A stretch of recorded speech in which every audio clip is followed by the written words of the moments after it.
All right. So, hi everyone. Miley and I are so happy that all of you could join us tonight. This is going to be an interfaith panel on the religious obligation to vote, obviously, with the election happening next week. And we're going to not only be talking about voting, but also sort of more broadly discuss the intersection between religion and civic engagement and social justice and all of that important work. And before introducing the panelists and getting started with the panel, I wanted to quickly introduce myself and sort of explain my role within Hillel and why I decided to plan this event with Miley's help. So my name is Tomi Reininger, if you weren't sure how to pronounce it. I'm a third-year undergraduate student at UCLA, and this year I'm the Tikkun Olam chair on Hillel's student board. And if you don't know what Tikkun Olam means, it in Hebrew means repair the world. And so along those lines, my role involves sort of planning social justice, learning, and action events for both the Hillel at UCLA community and also the broader UCLA community and also the broader LA community.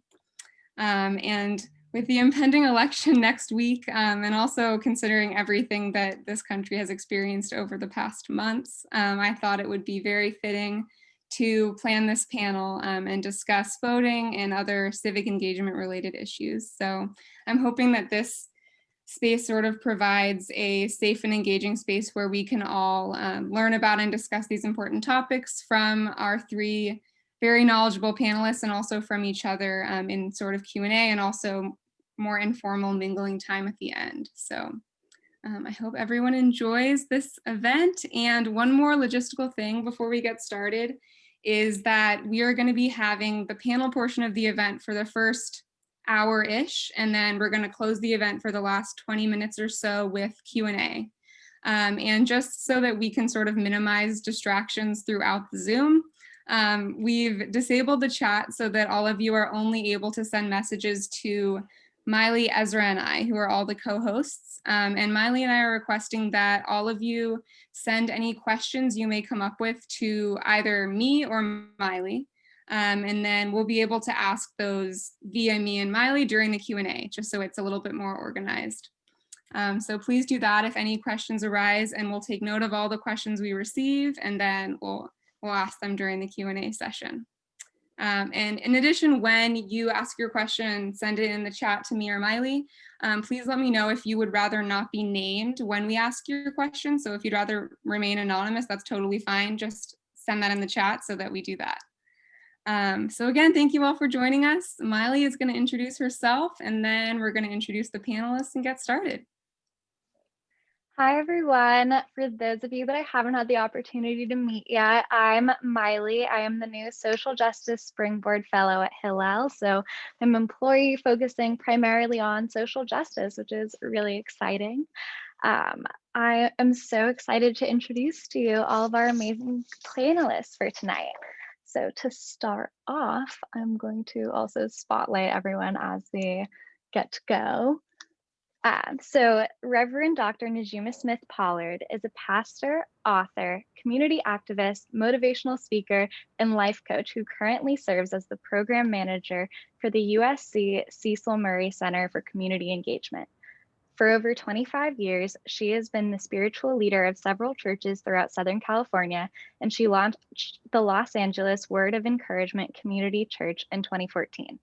Reverend Dr. Smith-Pollard founded a sexual violence awareness and training program called It's Not Okay, which aims to train pastors and other religious leaders about how to contemplate and engage with the issue of sexual violence. She is also a leader in the community of women clergy by empowering and supporting female preachers. Thank you, everyone, for having me on. It's good to be with you. I'm excited. I see the hands. And just thank you for inviting me to be part of this important conversation. It is beyond important. So thank you. Dr. Sara Deen.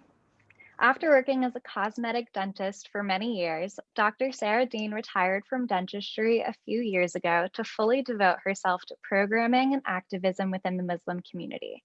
Today, she is involved with many organizations doing work in social justice, political activism, community organizing, and interfaith engagement.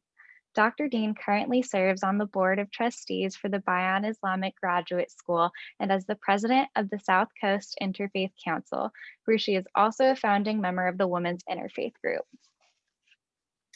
Hello, Shalom Aleichem, greetings of peace to everyone. Tomi, Miley, and Ezra, thank you so much for putting together this really necessary and fantastic conversation. And shout out to my friend Rabbi Alex for reaching out to me as part of our continuing efforts to connect and collaborate.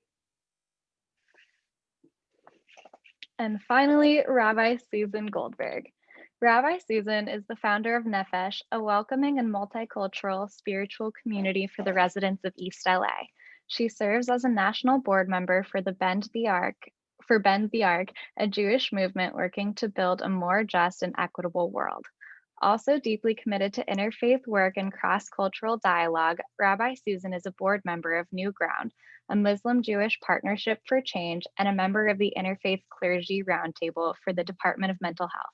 She's worked with the Anti-Defamation League, the National Conference for Community and Justice, and the American Friends Service Committee, amongst many other organizations. Hi, everyone. It's so good to be with you. I used to hang out at that UCLA Hillel building, which I don't know if you guys get to go in there anymore, but my school was on the top floor. That's where I did rabbinic school at AJR.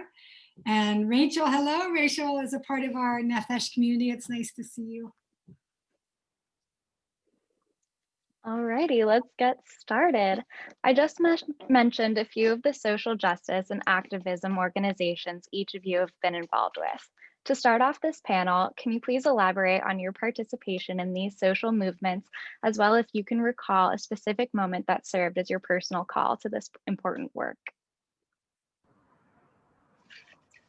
Sure. So again, it's great to be on with everyone. I'll jump in first. So for me, I was brought up in ministry under the tutelage of Reverend Dr. Cecil Chip Murray.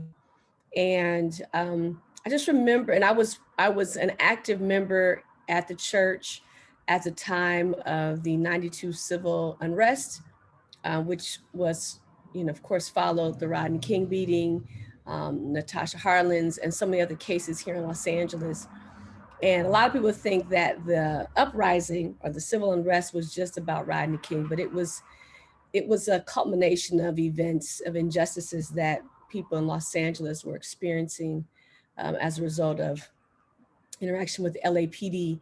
And so it was out of that season, and I call it a season because there was the beating, there was the court case, there was the unrest, and then there were years of, kind of like this rebuild LA focus, and Fame was a bright spot at a dark time for Los Angeles, and Cecil Murray was at the helm of that. And so it was during that season that my intention to do social justice work was shaped and formed. And then as I moved, up in ministry and started pastoring, that just grew more and more and more. And here recently, of course, I was very much sparked, of course, by the George Floyd event or incident, but poignantly when he calls out for his mama. And one of the things that I've shared several times with people is when George Floyd called out for his mama, his mother, people did not know at that time that his mother had been deceased a couple of years. And so I talk about the holy summons that, and as a mother, I was totally moved by that because I am a mother, but I'm also a mother who's lost a child through violence. And so that resonated with me on a whole nother level. And I really do feel that when he called out to his mama, he wasn't just calling out to his mother biologically, but just the energy of mothers, the energy of mama. Mothers tend to be very protective of their children. They'll do anything. If you've ever watched a mother trying to save her child in the midst of a challenging situation, and because you all are students, you probably know this firsthand, a mother will do anything to save and protect her child. And so I just felt like that was a holy summons for me to get engaged on another level. So I've always been engaged, but to get engaged on another level and really make it the focal point of my ministry at this time. So this 2020 has been a very engaging year for me, around census, around, police brutality, even working closely with BLM. And I'm I'm one of the founding members of Clergy for Black Lives. And so just really making it, engaging our leadership here in the city in a very intentional way. And so that's where I am today, and probably will be for the rest of my life. I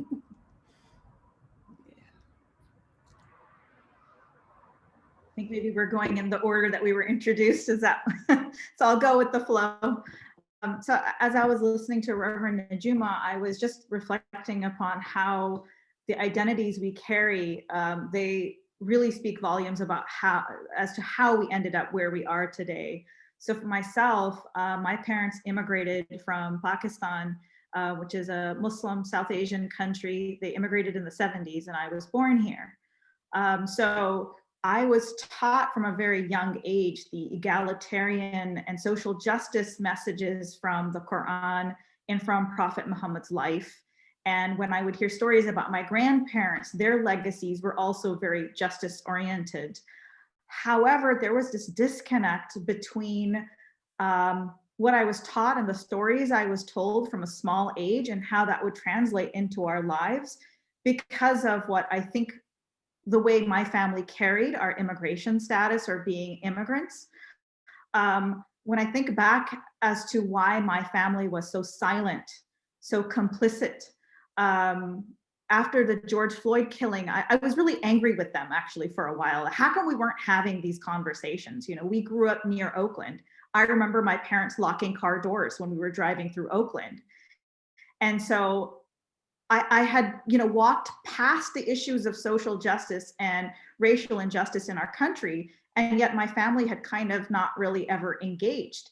So first I was really angry, but as my family and I started unpacking, we began to realize that as immigrants, you feel like you don't have a voice. The way my parents taught us was, as in your individual actions, be just, be merciful, treat people equitably. But does that translate outward? My family didn't feel like we had the agency. We were not in our space. We didn't have power or ownership where we were. Simultaneously, we were complicit and absorbing anti-Black and anti-poor bias.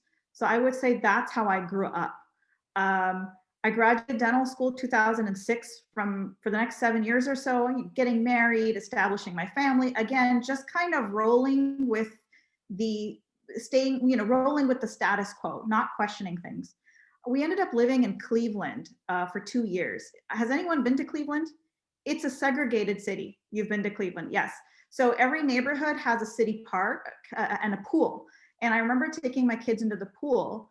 All the Blacks were on one side, all the whites were on this side. I'm using those terms on purpose because it was jarring. And me and my kids were toddlers. I did not understand this. I was born in San Francisco, raised in that environment. This was jarring. I didn't know what to do. In the very back, there was this cluster of Orthodox Jewish women. I saw them in the back and I looked, we were dressed in conservative swimwear. I looked at my kids, I was like, maybe we belong there. So, I was starting to have a harder time ignoring or walking past inequity. And then we moved to LA in 2013. And my son was on stage for a comedy skit, and the comedian he was 4.5, and the comedian called him a terrorist in front of 300 people. And I felt utterly powerless. I did nothing. Within months, the shootings in Paris happened, the San Bernardino shooting happened, the vitriol of the anti-Muslim messaging of the presidential campaign started, and I couldn't, and it's what Reverend Najuma said, seeing my kid up on stage, that pissed me off. I was done. I was done being complicit and just taking it. And so that's when I decided to start with our scripture, the Quran. And no hero was coming. No one was going to fix things for us. I couldn't just stand by anymore. So that was my call, seeing my son helpless on stage.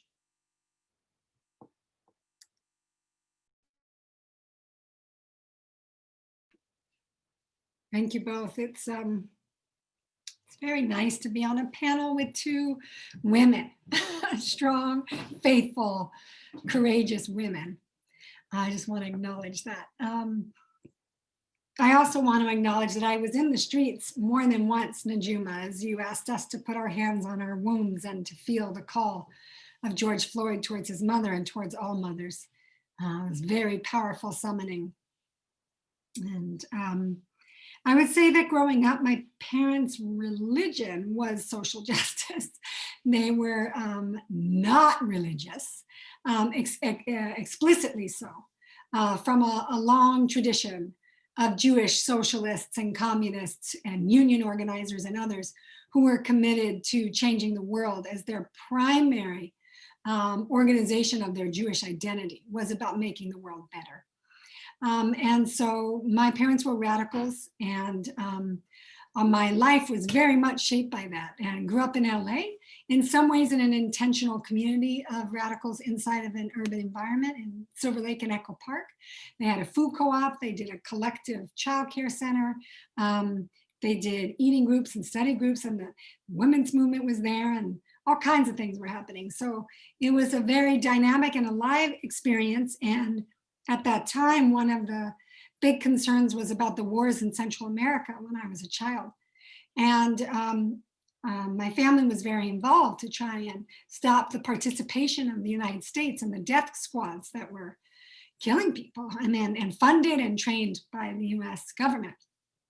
And I was a kid involved in those. And I remember very clearly the different kind of energy at the protests when it would be the clergy involved.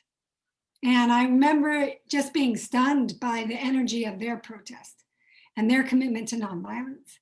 And there was a turning moment for me when the Jesuits were killed. A group of Jesuit priests were killed in El Salvador, along with their housekeeper and her 15-year-old daughter. And I remember saying to my dad that day, because there was a group of priests and nuns who were going to sit down in front of the federal building and not move. And they actually chained themselves to the doors. And I was asking my dad about what had happened and that these people had been killed. And then I said, well, what would happen if I was going to sit there too and not get up? And my dad said, that would be all right. That was my dad. I would be here for you when you finish this protest. So I did that as a kid, and then became also very, very involved in the struggle against apartheid in South Africa, and organized a high school group called the Los Angeles Student Coalition. And we, over years, had constant pressure on the South African consulate. We got it to change locations. We got them to move around. And we kept insisting that they be closed, for example, on Martin Luther King Day. And they kept knowing that we were coming, so they would try and block us out earlier and earlier. So in one year, we actually spent the entire weekend locked inside the building to keep it closed down for Martin Luther King Day. And that's actually where I celebrated my 15th birthday, was inside that consulate building. So I've been very involved in doing social justice work, and also knowing, though, that there was a spiritual call that I had felt my whole life, and that was that place that my parents didn't have the language for. They had the language for the social justice, but not for the spirituality. So in fact, I looked to the radical Catholics who were this model of liberation theology in Latin America, and people that we also grew up with, as a model of people who brought together their spirituality and their activism. I then had a career as a dancer and a choreographer, and continued to do social justice work, and came back to Los Angeles to do protests that were organizing around the globalization movement and the Democratic National Convention, which is a whole other story. We had a building in the Pico Union neighborhood. Actually, we kept it for 4 years doing art making and social justice work. And then along the way, was clearer and clearer about my spiritual call and my mentorship with Rabbi Carol Myers of blessed memory that led me into a rabbinic school program. And so for me, the bringing together of the spirituality work with the social justice work has really been my life's path, and always having that be integrated as interfaith work. And so that's where I am now.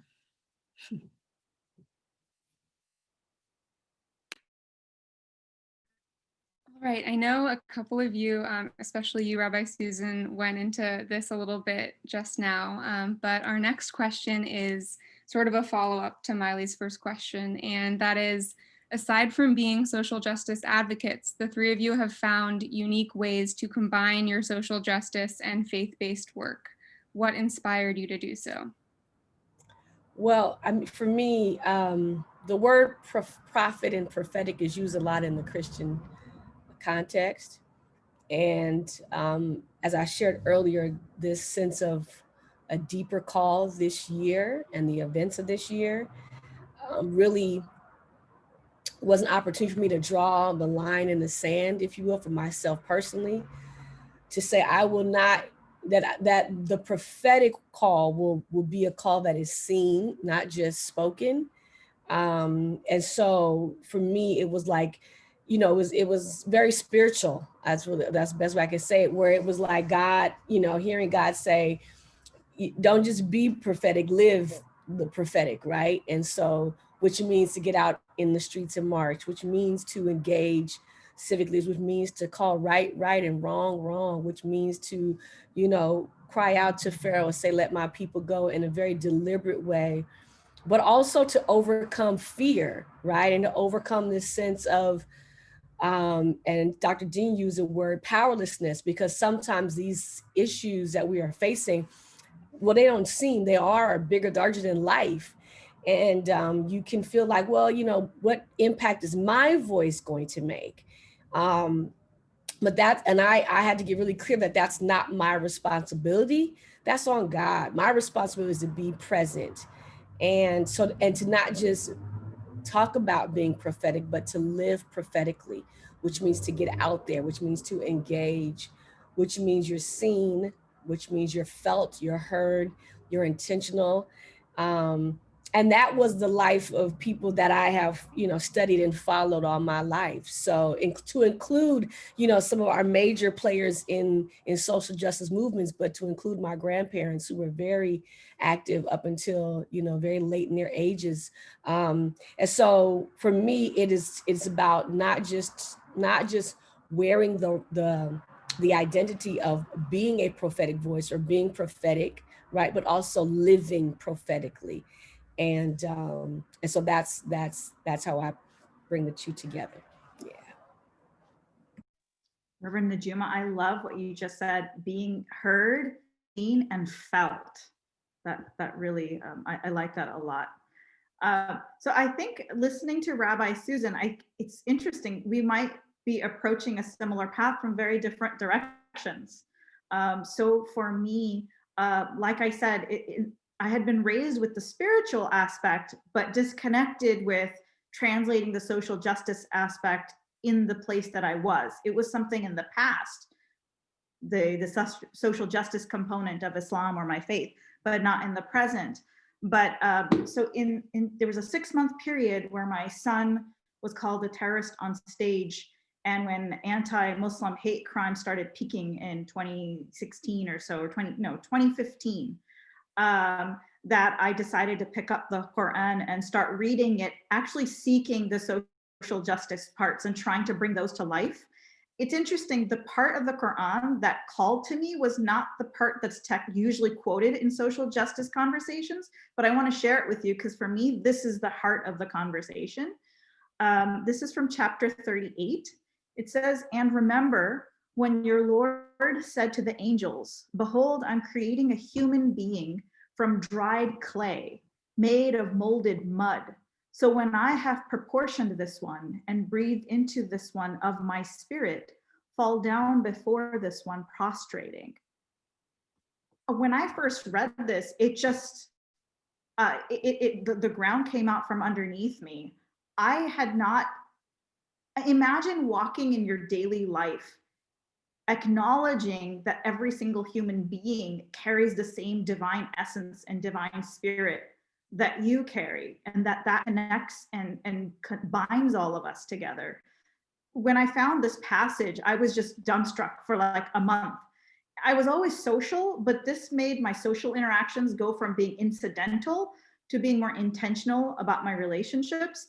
And then I started paying attention to the interconnectedness of humanity, and how does that translate into daily action? And once you start doing that, you can't help but start noticing the barriers to connection: anti-Black bias, anti-immigrant bias, anti-poor bias.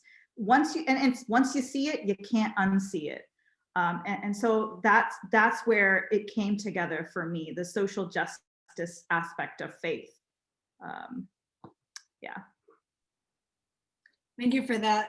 I think what you just described reminds me of that scene in The Matrix. Did you guys see The Matrix? Is anybody familiar with that? That's a little assignment if you guys haven't seen The Matrix. But there's a moment, right, where there's two pills. You take this pill and you take the pill and then you can't go back, or you could just pretend, go back to pretending. Go back to pretending, take that pill, and then you don't have to see anything.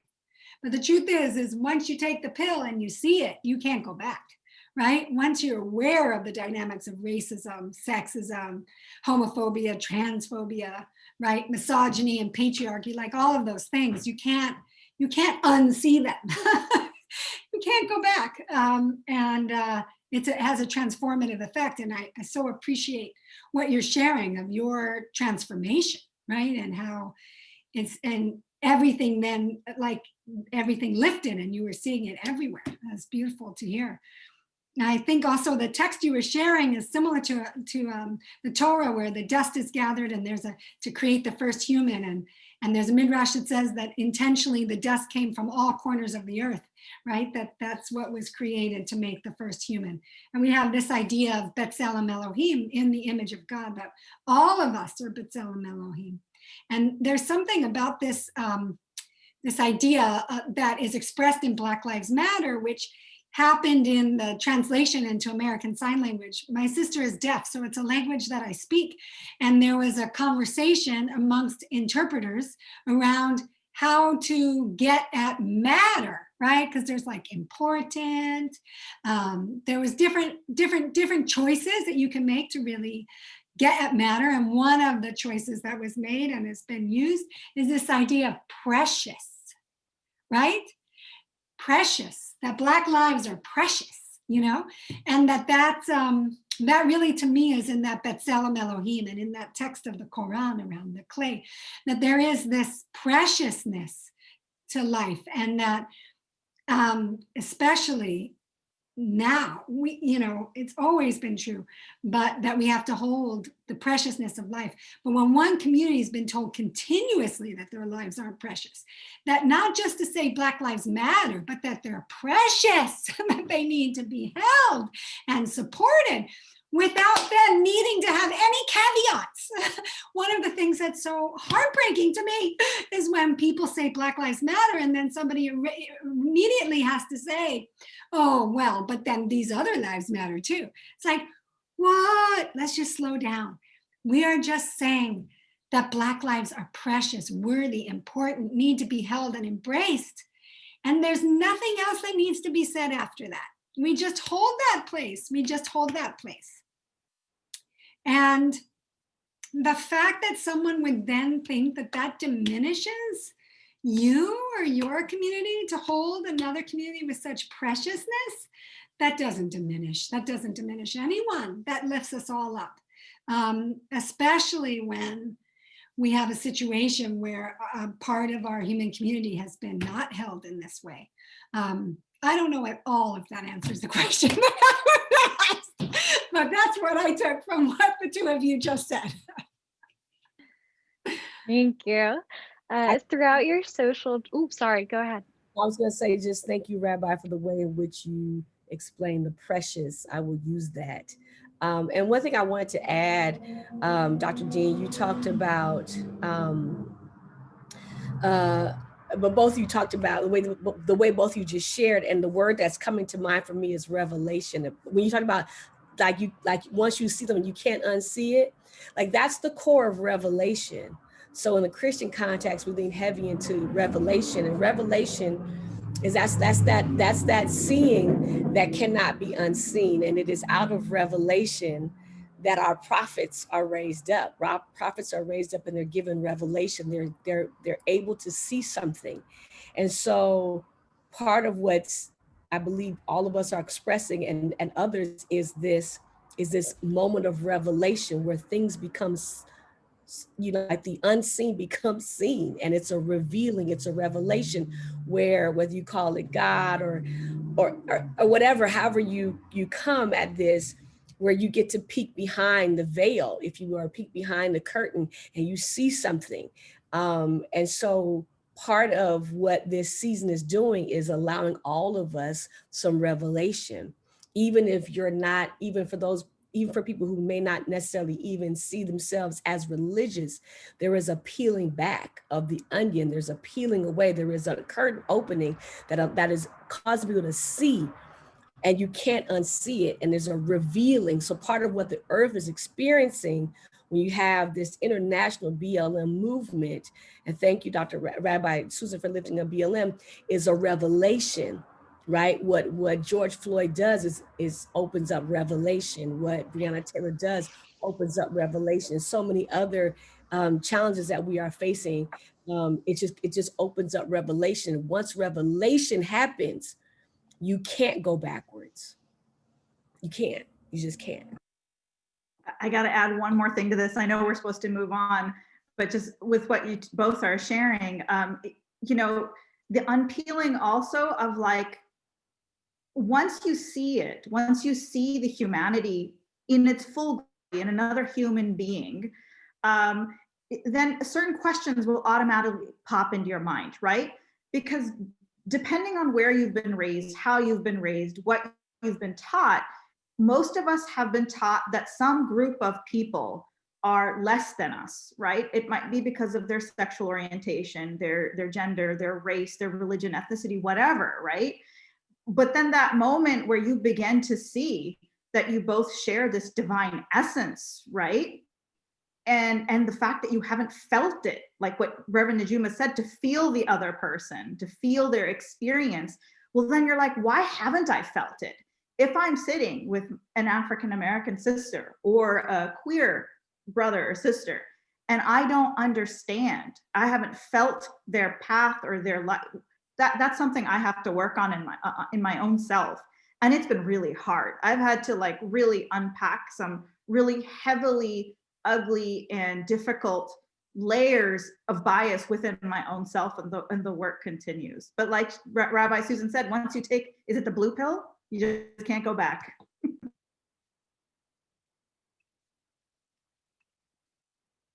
I love that you guys are ripping off of each other. I love to have the back and forth dialogue. It makes it feel like we're in person, and I love that.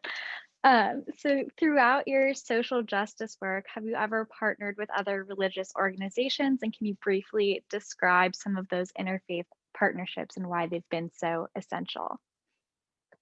Absolutely. I mean, well, yeah, I mean, the answer is yes. I mean, and I don't think there is a group that we haven't worked with. Part of my work at the Murray Center is interfaith work. But even before that, you know, as a pastor here in Los Angeles, and again, you know, Pastor Murray, as I was growing up in ministry under his tutelage, you know, he brought in the Nation of Islam, he brought in Muslim brothers and sisters, he brought in our Jewish brothers and sisters, he brought in our Korean brothers and sisters. Like, he brought people in from every Buddhist and every mainline faith tradition that I know of. And what he encouraged us is to find common ground. Like, we don't have to agree on every tenet and every text and every sacred writ, but there's some common ground. And that was the formation. That was where the formation for me around interfaith work and partnering with my brothers and sisters from different faith traditions was shaped for me. And so working at the Murray Center was just more of not, I won't say more of the same, but just more of this deep work. And what we do know to be true is that we're all in this thing together. I know some people think that they're not. If California slides off, we all got to start paddling. You know, if California breaks off America, we all got to paddle. So we're all in this thing together. And so for me, you know, the interfaith work at the Murray Center with CRCC is what we do. And And so I can't name a faith tradition that we haven't worked with on some core level. Yeah. For myself, I dabble in some local political work. Sometimes you're answering the same question that an interfaith group may be answering, but the difference for me is this. When you're doing policy work or political work, you're entering a space with the goal of, I'm here to prove my point to the other person, right? I'm not here to really embark on a journey of searching, right, for truth or for wholeness. You come in there with an agenda, and it's just a back and forth tug of war. Versus in the interfaith space, you have people coming together just in wonder and in awe of the shared spirit, seeking to know and to better understand humanity, the truth, if there is such a thing, and to reach communal repair. I just find the interfaith space to be a more humble space, and humility is what softens our heart, so we're able to receive. So I really appreciate that. My interfaith engagement started from a kind of a selfish space, you could say. It was connecting with two temples, two synagogues near me, Congregation Ner Tamid and Temple Menorah of Redondo Beach. I was hurting, my family was hurting with the anti-Muslim rhetoric. And so one of the rabbis was on the playground. Our kids were at this parent participation school. So Rabbi Brian made the mistake of, he was wearing a green apron. We were all parent volunteers, and he comes up to me, he goes, "How you doing?"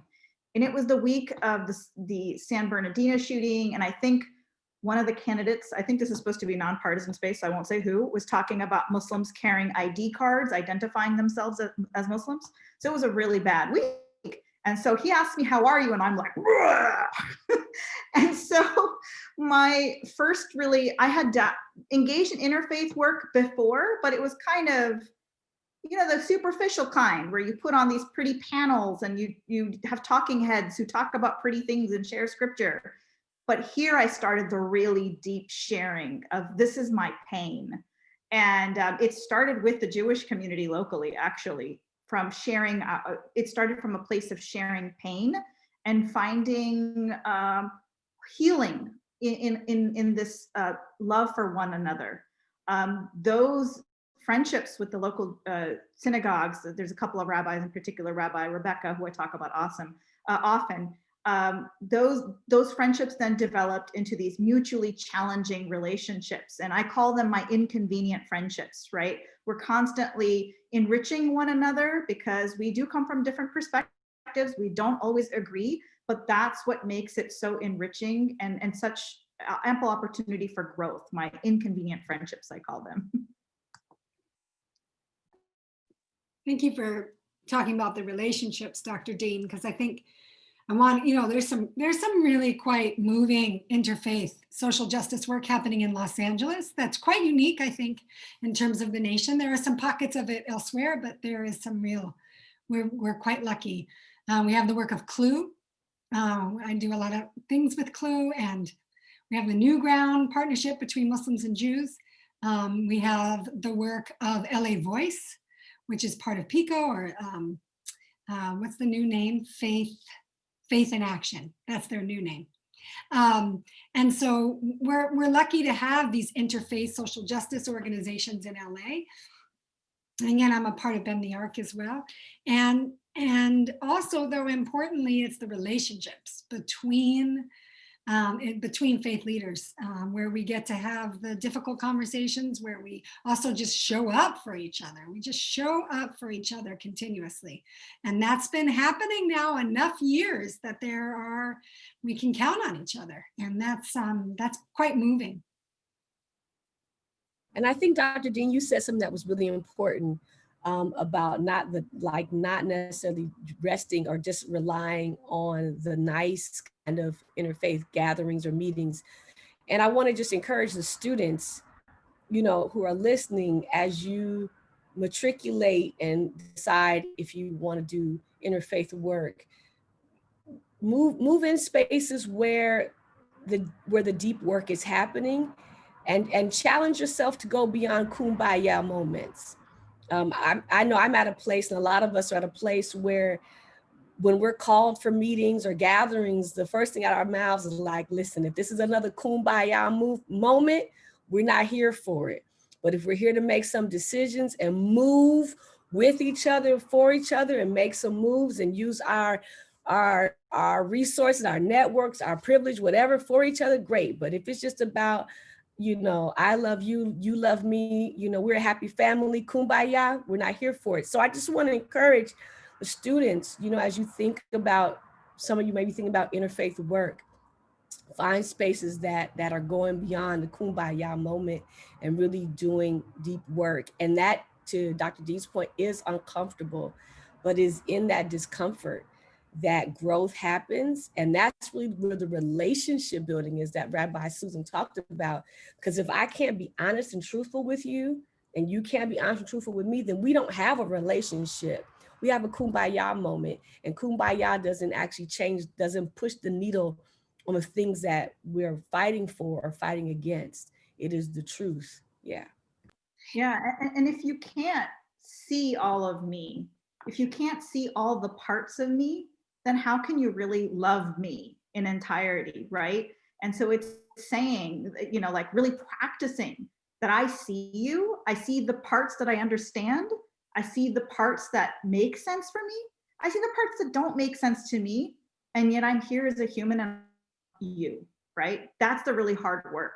And it requires, like you said, that letting yourself be uncomfortable sometimes. And part of that's around conflict, feeling willing to have some conflict and feeling trusting that conflict can be present and there can be skills for dialogue. I know that sometimes in campuses, like the conflict gets so intense that the dialogue stops. So it's really about having a framework of dialogue that allows for conflict, but has a container that allows it to keep moving forward. So not to like send conflict away, because that will never work, but to not be afraid of conflict and to have a way of dealing with conflict that continues to move the dialogue forward.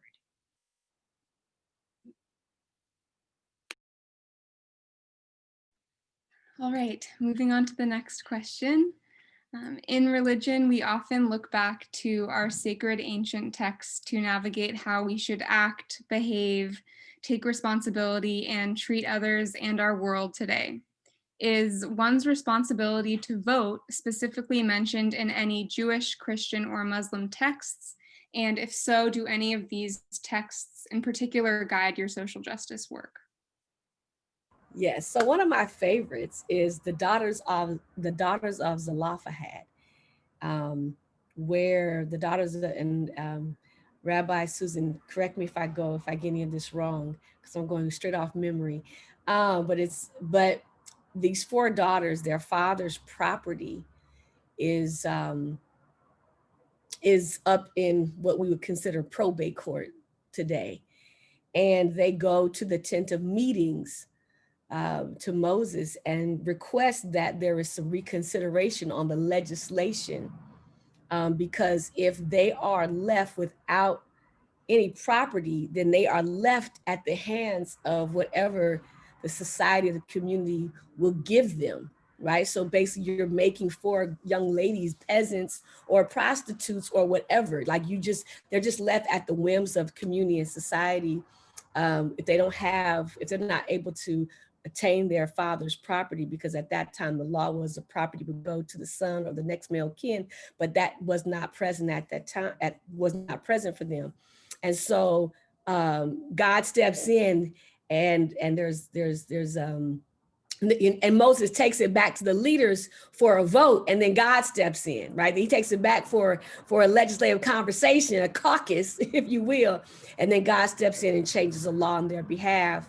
And I really enjoy that story because it shows the political process that we are in today. Like there's a condition that could disenfranchise a group of people, and Moses has to go and take that legislation change or shift to the tent of meetings, which would be an election process to some degree. And of course, then God steps in and says, no, they're right, give them the property. And God changes legislation on their behalf. And I often use that text to encourage people why this process is important and that it's also biblical. It's also biblical. Oh, that was so beautiful, Reverend Najuma. Hearing you teach Torah is awesome. Yes, the daughters of Zelophehad. It's such a brilliant example because it is, and it is in ancient times inside the Torah. The law already came down, and immediately it's like, well, I know this law came down from God, but there's already an issue. It's not even post-Torah, it's in the Torah, right? Now we need to talk about it. Now we need to work on it. And that really very much is the Jewish approach to justice work, to government work, that there's this partnership. There's this partnership between people and the divine, and that it's not about being passive, right? It's about being inside of it, being inside of a process that questions and tries to make new in each moment, right? That there was already a new moment, even just so quickly after the law was given. You can imagine that there would be so much now after all the laws have been given for so many years. And there is this continuous commitment to a government process. We see in the electing of the kings, of the leadership, right, that Saul was appointed, David was appointed by God, but also had to have some okay from the elders of Israel. And then at the level of his son at Solomon, we have to now have the people involved in it, right? So there's been this steady process of acknowledging that it can't just be divine intervention. There has to be a relationship between divine and the people. And the people have to be actively involved in government. People have to be actively involved in creating and questioning and making anew in every generation. The Jewish people would definitely not be here if we had not been committed since ancient times to both hold on to our tradition and in every generation to make it new. If we did one or the other, I don't think we'd be here, but we've always done both. Hold on to your tradition and make it new in every generation. And part of that has been to actively engage in culture. Jewish people vote. We vote in very high numbers. We are engaged and have a sense of that it's a part of who we are as a people, this active partnership with the divine. You know, when I'm here as part of like Abrahamic faith conversations, being the Muslim, it's kind of like being the little sister, the little brother in the room, right? We always think of like, within the Muslim community, we always think of the Jewish community and the Christian community as the two communities we learn from. A lot of our stories in the Quran are sometimes incomplete. Like it's like God saying, check out my previous works. The rest of the story is there. So I love listening to these. I had never heard that story before. So thank you so much for sharing that. For me, when it comes to civic engagement, it's rooted in my understanding of God and the human spirit. So God is known to, for Muslims, God is known by 99 common names that are mentioned in the Quran. Two of the most common names, one is Rahman, which means the merciful, the compassionate. And the second one has to do with his adl, which is justice. I love these two words, and I just want to take a moment. The word Rahman comes, which is one of the names of God, comes from the word Raham, which I think is shared with Hebrew. It means a mother's womb, right? So that is the model for compassion, is a mother's womb that unconditionally gives and cares without expecting anything in return, right? So that's one way that we know God, by that name. And the second one is adl. And justice, in that Arabic term, it kind of means distributing something equally, right? But you need both things, because if you have justice without mercy, then you end up with tyrannical situations, right? So it's in the delicate balance of these two things. That's how we understand God. And then as human beings, carriers of that divine essence, we're called to reflect those attributes in our daily life.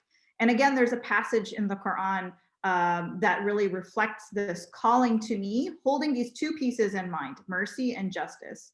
And that part is, O you who believe, be steadfast maintainers of justice, witnesses for God, even though it may be against yourselves or your parents and kinsfolk, and whether it be someone rich or poor, for God is near unto both. So follow not your own caprice, that you may act justly. So acting justly is so important.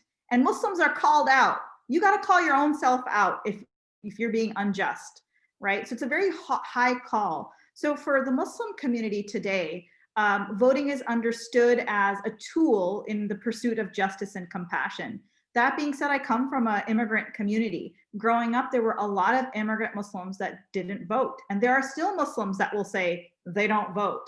So the Muslim community is still, I'm gonna say it's the baby of the three communities. We're behind you guys by centuries and millennia. We're still learning.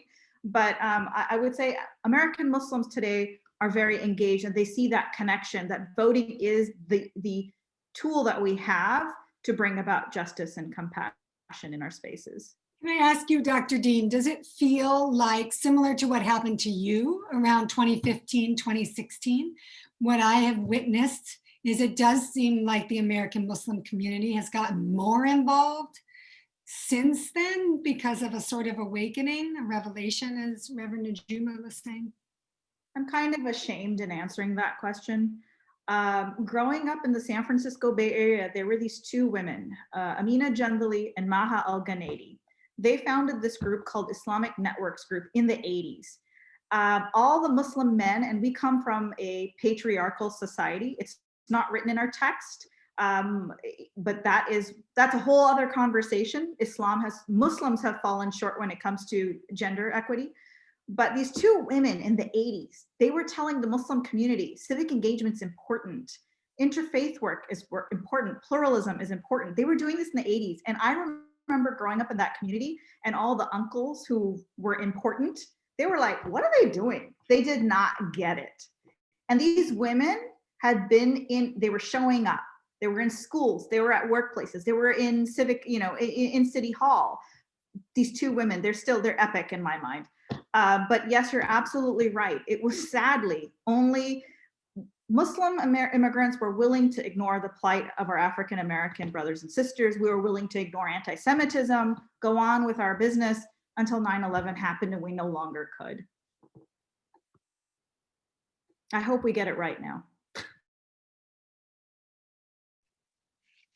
And I would say, unfortunately, Dr. Deen, no one tradition has any, holds any sway, especially when we're talking about patriarchy. I mean, that is a whole other conversation we should have, but it's all of our traditions struggle with that. So how do our religious traditions shape our relationship with our government? And how do you view the role of religion within our current political system? So I have I used to think one way about our political system. And then this revelation starts happening and I feel a different kind of way, not about the people, but about our system. And so the scripture, the text that actually has been kind of like my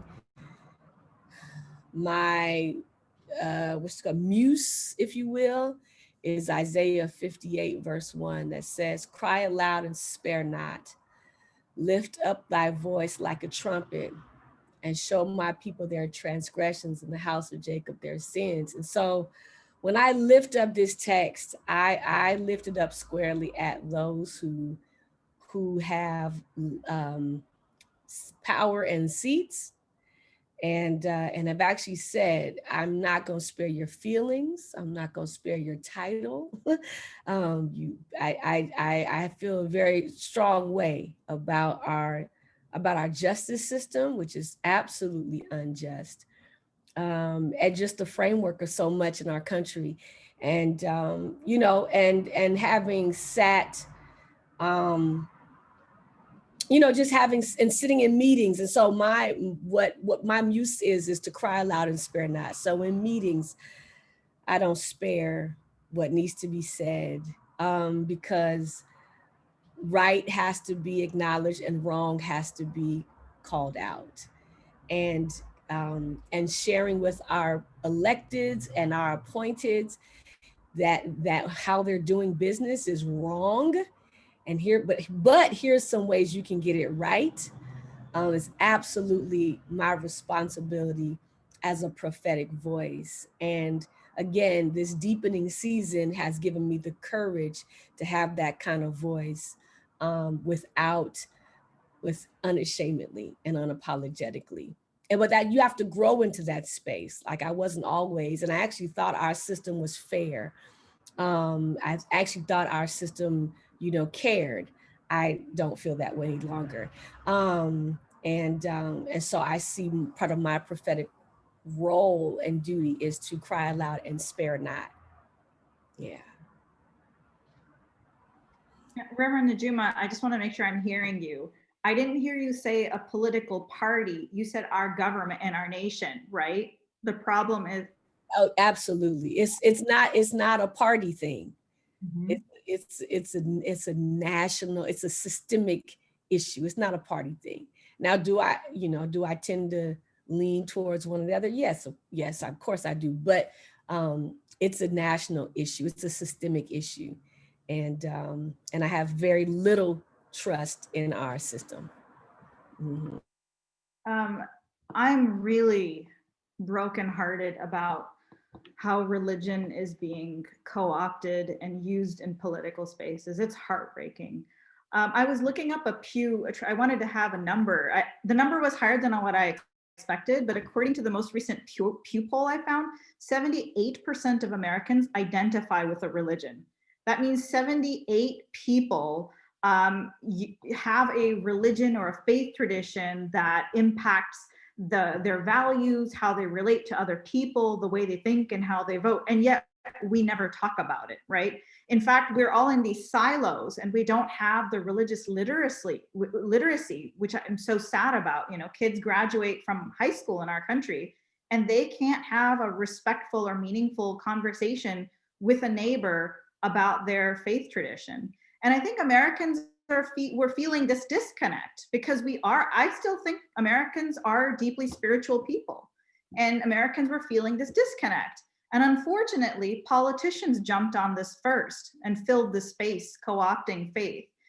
Faith should have impacted our values or informed our values, which then should have impacted policies instead of the other way around, right? The way our country is working is we have financial interests, we have economic interests. These guide our policies, and then faith is used to push that economically based agenda. And so instead of faith and religion creating this awe and wonder for the divine, for the human spirit, they've just become tools for politics. And unfortunately, I don't know, maybe Reverend Najuma can comment on this more. Again, I'm not a Christian, so I will leave her to comment on this more. I would say, for example, there is no misogyny problem in Islam or in the Quran, but Muslims have fallen short when it comes to gender equity and gender rights. I feel like Christianity has been co-opted by white supremacy. And that to me is really unfortunate. And I have seen there are some local movements to unpack that and unpeel that. And there are people like you doing that hard work. But as a whole, as a nation, we need religious literacy and interreligious relationships desperately in this country to take back faith. Yeah, absolutely. I mean, yeah, you're absolutely right. And that's that's something that we're constantly discussing, even at CRCC. And about Christianity and how there's like, the white supremacy is deeply rooted in Christianity. And so part of the work there's the work over here, right, where you have to contend with white supremacists who feel that they can claim to be Christian. That's fine. I can't take that from someone who say they're Christian.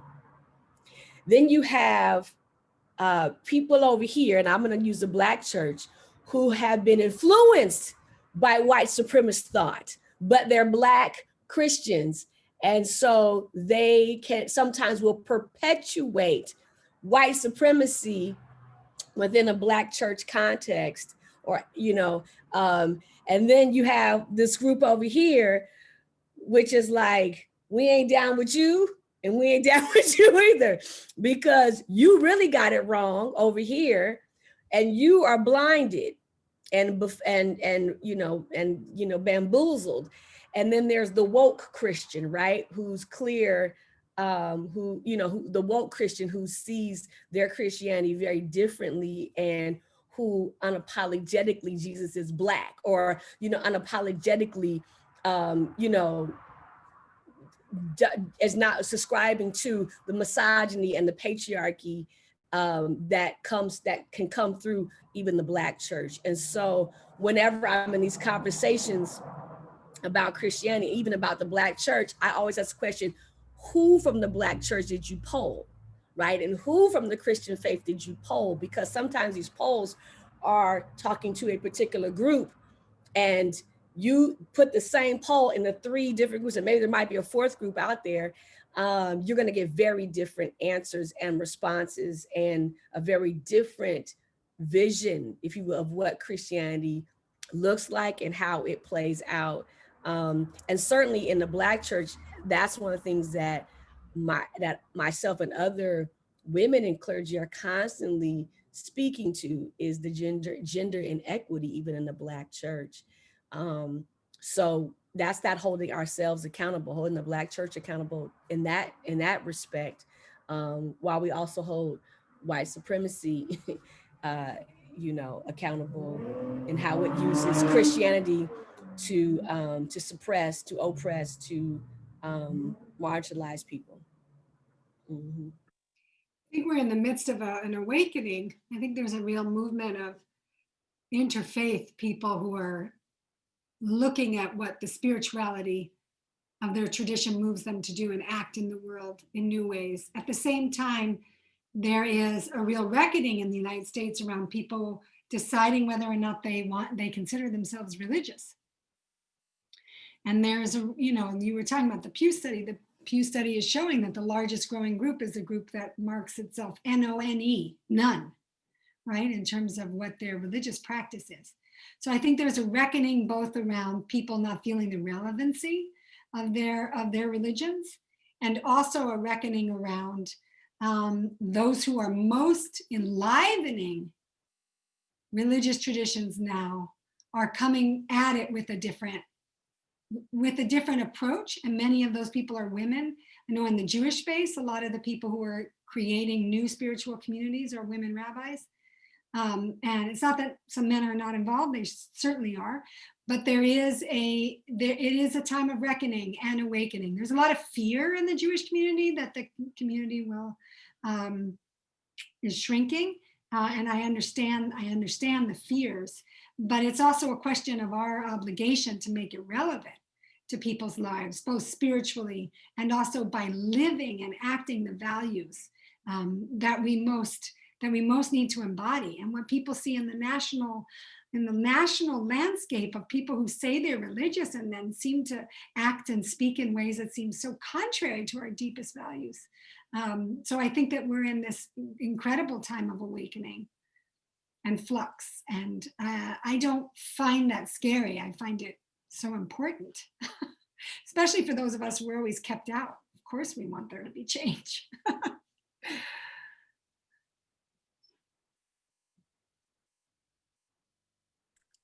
All right, moving on to our next question. Given everything this country is experiencing right now with COVID-19, prominent racialized violence and hate, and the election next week, how do the 3 of you keep up your important social justice work without getting burnt out? I know that's a hard question. I got an easy answer. TikTok. TikTok has been my saving grace. Listen, I love TikTok. I'm being very serious. I actually have a TikTok page. You can follow me, Rev Juju. It's quite hilarious. Comedy has been my levity, has kept me balanced. So I use TikTok to do comedy. But on the other side, I would encourage the students to lean heavy into, things that bring you joy, right? Because it's easy to be angry, and all of us have something to be angry about, and you can be angry 24/7, but that's not healthy, and that does not lead to the kind of change that we need. Because even, and let me say this, having a sound mind and smiling at this tick of the watch is extremely radical. Being able to have joy in the midst of. And so I would just encourage our students not to allow yourself to be overwhelmed by the news and by the call for action. Be engaged, but also be very clear that joy is important, and find ways to bring joy to your life and to your space. And when you have to take a time out, take a time out, because this is in the words of Nipsey Hussle, this is a marathon, this is a marathon that we're in. So nothing is going to change November 3rd. Something's going to change, but like the policies and the things that we are advocating for and fighting for, they're not going to change overnight. Because even as one administration, if one administration goes, another one comes in, we still got to hold that new administration accountable. If the old administration stays in, we got to still hold that administration accountable. So we don't just say like, oh, okay, well, the work is over, voting has happened. Please vote your interests, know what's happening on the ballot beyond the president. And be active, engage, but also do the things that bring you joy. And I know for me, leaning into humor has been a blessing to me, but also doing things like meditation and the beach. And and just I don't watch the news much. I get my news from Twitter, the stuff that's important. And I have enough people that I'm in connection with, but I just don't watch the news because it's not healthy for my brain. But I would just encourage you to dig into the things that bring you joy. Yeah. Right, Reverend Najuma just said so many brilliant things right there. The truth is, our joy is a form of resistance, right? Those who are wanting to keep the status quo, they want us to break down and lose hope. So our joy is a form of resistance. Absolutely. There was something else that you said that I really loved. Oh yes, the news. I have found the same thing. The truth is, if you continue to honor your relationships and make sure your relationships extend past the identities you hold, so have meaningful friendships with people who are not your same religion, gender, all the identities you carry, you ain't gonna need the news half as much. So not watching the news every day has really helped. And my family and friends, maintaining those relationships. I have, and with COVID, it's not easy. I'm one of those people that I work 24/7. The only time I put my phone and laptop away is I have this wonderful friend who can be pesky at times, and she shows up and she says, we're going to go sit on the balcony, and we're not working. And so as a good friend, I have to honor that. So it's my friends and family that have really helped me keep from getting burnt out.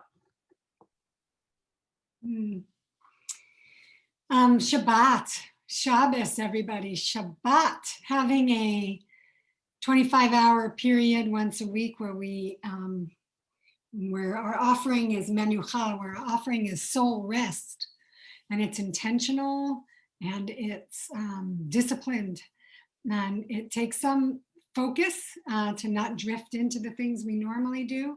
But if we can really make that space separate and holy, it is so restorative to have one day a week where also I am connected to the news for 6 days, but not on the 7th. We don't do news on Shabbat.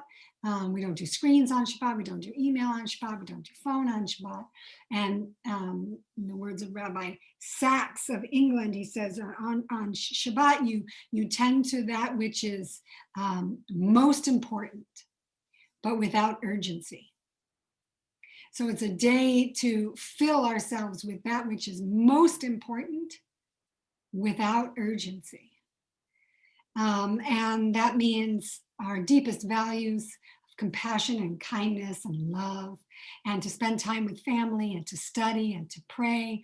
And all of these things that we do during the week, we pray all, I definitely lean on prayer and meditation as my daily practice.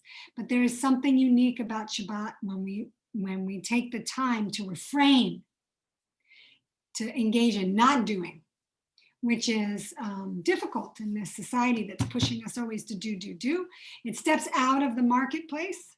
It's a day out of the marketplace and into relationship with the divine, with each other. So I would say that Shabbat is like, and in some ways in COVID, it's the only way I know what day it is.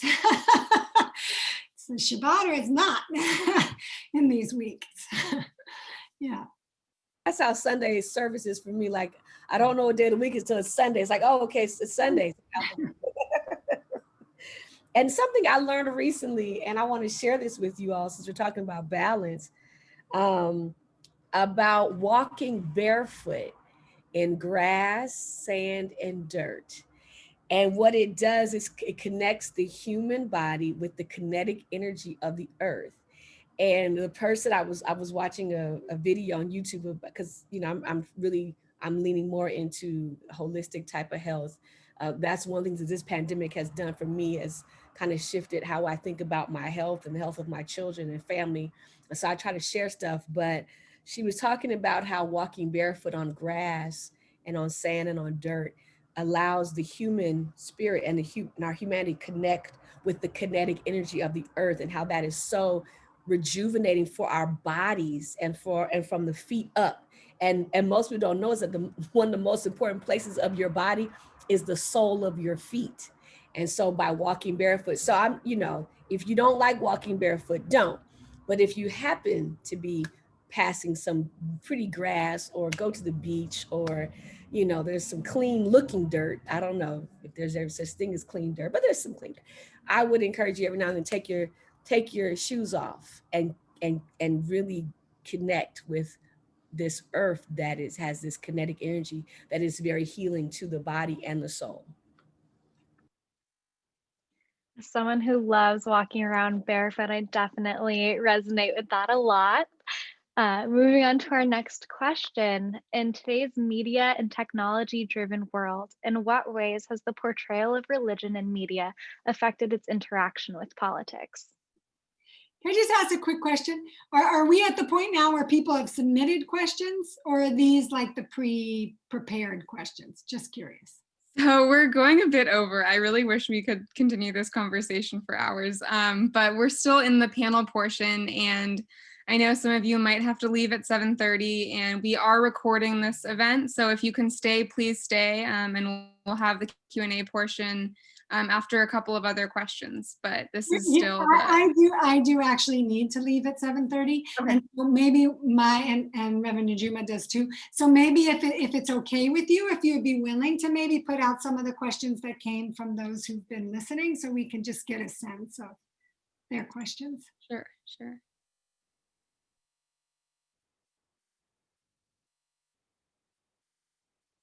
I'm looking through them right now. Do you want to start maybe with this question, and then we'll compile the questions and then move forward from there? Actually, I'm thinking if we want to end, there's one question I think that was our final question that would probably be best to end with. And Miley, if it's okay with you, I was going to skip down to the last one. And that is, this evening we've discussed a lot about the religious obligation to vote. And do you recognize a similar religious commitment to any other forms of civic engagement, such as protesting, for example? The answer is yes. Absolutely, without a shadow of doubt, unapologetically. And not just a protest, but other forms of engagement. Yes. So whether that is protest, or for those of you that are artists, use your art to speak to justice issues. I was in Oakland this past weekend, taking a little time off, and my girlfriend drove me around Oakland, where there's all this magnificent art that, is painted on all the abandoned buildings now, dedicated to everyone from Ray Charles to Breonna Taylor and so on and so forth. And so to our artists, do art, to our singers, write music that speaks to justice issues, to our rappers, rap, you know, to our writers, write poems or books. But like there's so many other ways. And what for me, for what the Bible does is it shows all the various ways that justice issues are addressed. Vote, absolutely, but what all the other ways, all the avenues of engagement, use that as well.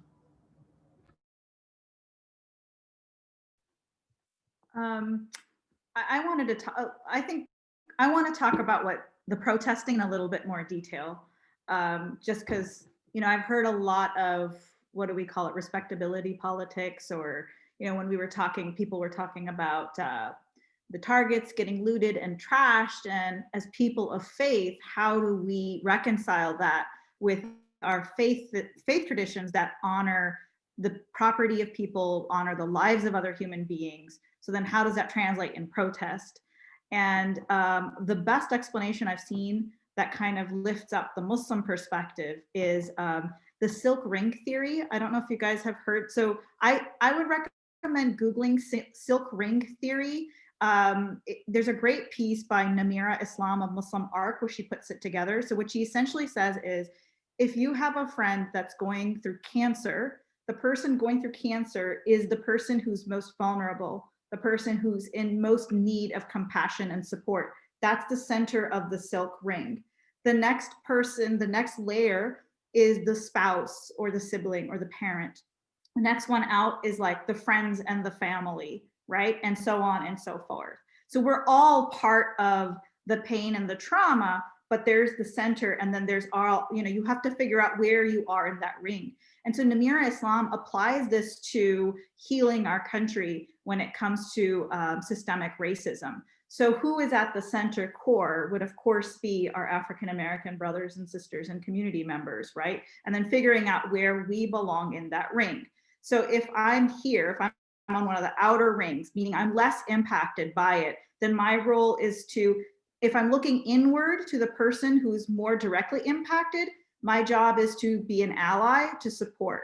That means shutting up and listening and learning and supporting. Now, if I'm going through, that doesn't mean that I might not be hurting, right? As an immigrant, a person of color, of course, I'm also subjected to systemic racism. Am I at the center? No, but I'm here somewhere. So yes, I might have some pain too. I can dump my pain out to someone who's further out than myself, right? And in this way, we are all part of the same healing circle, but this is how we relate to one another. So I would suggest, so when it comes to that question of the target, right? Who's at the center? Who's hurt the most? Is it Target Corporation, or is it the women, the men, the people who have lost honestly, their sons to police brutality, or their daughters to police brutality, their children to police brutality? And so I'll just say one last thing and I'll stop. So as a Muslim, Prophet Muhammad once said, if someone amongst you sees a wrong, they must write it by their tongue, by their hand, if they can. That means by a deed, by your conduct, or by an action. If you cannot, then by your tongue. Speak up, verbally oppose it. If you cannot, then by your gaze, which is like a silent expression of disapproval. And if you cannot, then with your heart. And this is the minimum expression of conviction, of faith. So for Muslims, we have to do something. And it can be, you know, depending on where we are in the ring, that's going to impact what our role is. So yeah, look up Namira Islam silk ring theory. And one of the things I want to just add to that is about protest, is that protest is the thing that gets the attention of the nation and people. You know, so part of the importance of protest is that it brings an awareness and attention that would not otherwise be brought to a situation. Oftentimes when people are at the point of protest, it is because negotiation has failed, talking has not, you have not heard me, you have not listened to me, we've negotiated and you have not held up your end of the bargain or the deal. And so now we have to protest. Now we have to bring attention to the injustice that we've been trying to talk about. Now we have to protest. And so protest absolutely is a part of this spiritual work. Mhm. In the Jewish tradition, our formative narrative is the leaving of Egypt. And ever since then, or the narrow place, Mitzrayim, it's better translated as leaving the narrow place. But the idea of it being that every generation is to see ourselves as if we were, to have empathy with the experience of the oppressed. And that's our foundational story, right? That we're not supposed to separate from it. Every year, those of you who celebrate Passover, you guys know that, right? We eat the story of Passover, literally. We eat the story so that it becomes a part of our bodies and so that it is very much alive in us, so that we have great and profound empathy for others who are going through slavery, as which I think many people know there are many slaves in the world today. Slavery, and beyond that to oppression, right? And so it is very central to who we are, right? And we say in the Seder, who is the child who's wicked is the one who says, what happened to you, not to me, right? I'm not part of this, right? Our tradition says that we are all part of this. And so we do it for our own selves because it is core to our tradition that if we don't speak up, if we don't take action, then it's as if we don't remember our core narrative and what it was like to leave the narrow place and to stand with others who are now in that narrow place. It is who we are. It's central to who we are. And it's also because the liberation of others is always wrapped up in our own liberation. All people's liberation is wrapped up. It's not why we do it. We do it because it's the right thing to do. But also we should always keep in mind that the liberation of others is always wrapped up in our liberation. It is central to who we are as Jewish people. I think that's why overwhelmingly you see Jewish people committed to social justice. But we also know that there are others who have some questions. And so we can have those deep, long, profound conversations with people in our family, with fellow students, to really talk about why it is central to being a Jewish people to stand with the oppressed. Thank you guys so much. I know it is past 7:30, so I think what our plan is going to be is to, if you panelists are okay with this, to share your emails with the attendees of this event, and that way they can communicate with you further or ask any questions that they may have. So we obviously have your emails and can share them, but if you also would like to put them in the chat, feel free to do that so people can see them. And then also let me know if you'd rather us not share your email, of course. I think we can only send them in the chat to the 3 hosts. Okay, yeah. Okay, so we'll share them with we have all the people who attended information, and I can also send them here. Okay. Okay. I'm gonna copy these.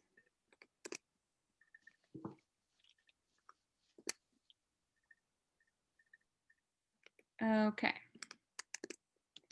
And I just wanted to say thank you to everyone for joining us tonight, and to our 3 panelists. Thank you for taking the time to participate in this program and share your experience and wisdom with all of us. There were so many complex and meaningful topics discussed that I think I'm going to need to process it for like weeks and months, and it's not going to happen tonight. But I look forward to continue learning about all of this and exploring it with myself and hopefully others. So I hope for everyone who attended that part of this discussion resonated with you in some way. And if you haven't yet, please go and vote. Yes, vote, vote, vote. And then I know Rabbi Susan and Reverend Najuma, you have to head out, but if anyone would like to stay on and mingle, get to know each other, feel free. So thank you for organizing this. For everything. Thank you so much. Thank you so much for the amazing questions. I wish we had time to do all of them, and there's still I'm like, I gotta shut up now, but there's so much to talk about. Questions. Yeah. We'll have to do a part 2 sometime. Absolutely, absolutely. Take care to all the students. Thank you. Mm-hmm. Yes, thank you guys so much. Have a great night. Bye-bye. Thank Hi, you. Carol. I see Carol from my Interfaith Council Board. Hi, Carol. Have a good night, everyone. Bye. Thanks again.